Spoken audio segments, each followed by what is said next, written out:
এবছর গুয়াহাটি গিয়ে আমরা কিন্তু একদিনও নষ্ট করিনি।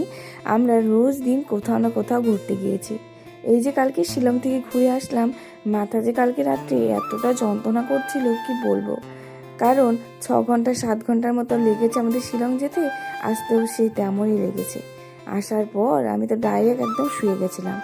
আজ আর কোথায় যাওয়ার ইচ্ছে হচ্ছিল না, কিন্তু বাড়িতে যাওয়ার প্ল্যান হয়ে গেছিলো। কিন্তু ওই দিক থেকে দাদা বললো আজকে আরও একটা জায়গায় ঘুরতে নিয়ে যাবে। কয়েকদিন আগে দাদারও একটা ওয়াটারফলে দিয়ে গিয়েছিল, সেই ওয়াটারফলটা দেখে খুব সুন্দর লেগেছিল। তো বললো সেই ওয়াটারফলের সামনেই যাব, এখানে গিয়ে স্নানও করব।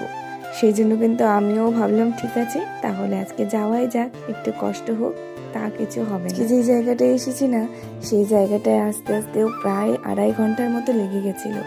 হ্যাঁ, আজকেও ওই গাড়িতে থেকে থেকে অবস্থাটা একটু খারাপ হয়ে যাচ্ছিল।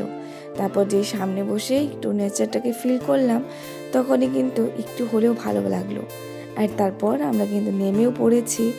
নেমে আমার একদম শরীর ঠিক হয়ে গেছে, কারণ এই অনেক দূরের থেকে এই ঝর্ণার আওয়াজটা শোনা যাচ্ছে।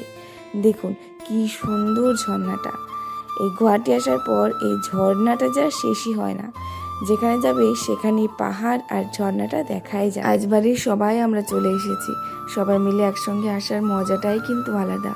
কিন্তু জানেন, আমার মামা খুব দুষ্টুমি করছিল এখানে এসে, আমাকে তো ঝর্ণার সামনে গিয়ে স্নান করতেই দেয়নি। তাই ঝর্ণার সামনে স্নান করেছে, কিন্তু আমাকে মামাম দেয়নি। আমরা কিন্তু এই সাইডে চলে এসেছি। এই সাইডে আবার জল অনেকটাই কম, আর জলটাও গরম গরম ছিল। এখানে অনেক বাচ্চারাও স্নান করছিল। সে ভাবলাম ঠিক আছে তাহলে এখানেই মামাকে ছেড়ে দিই। সে এসে তো ভীষণ খুশি হয়ে গেছে, মানে আমাকে ছেড়ে সে চলে যাচ্ছে, মানে স্নান করতে দেখুন কতটা পছন্দ করছে। প্রথমে ভেবেছিলাম আমাকে স্নান করাবো না, তারপর ভাবলাম ঠিক আছে একটু সময়ের জন্য কিছুই হবে না। তারপর আমরাও সবাই মিলে স্নান করলাম।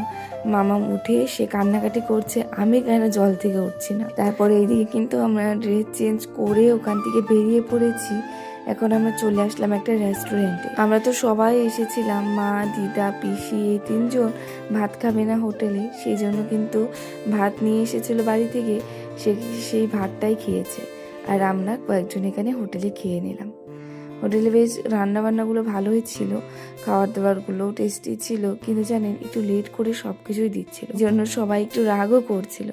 কিন্তু খাবার দাবারগুলো ভালোই ছিল, অত একটা খারাপও ছিল না। তো এদিকে এখন আমরা সবাই খাওয়া দাওয়া করে নিচ্ছি, করে আর বেশিক্ষণ দেরি করিনি, আমরা আবারও বেরিয়ে পড়েছি বাড়ির উদ্দেশ্যে।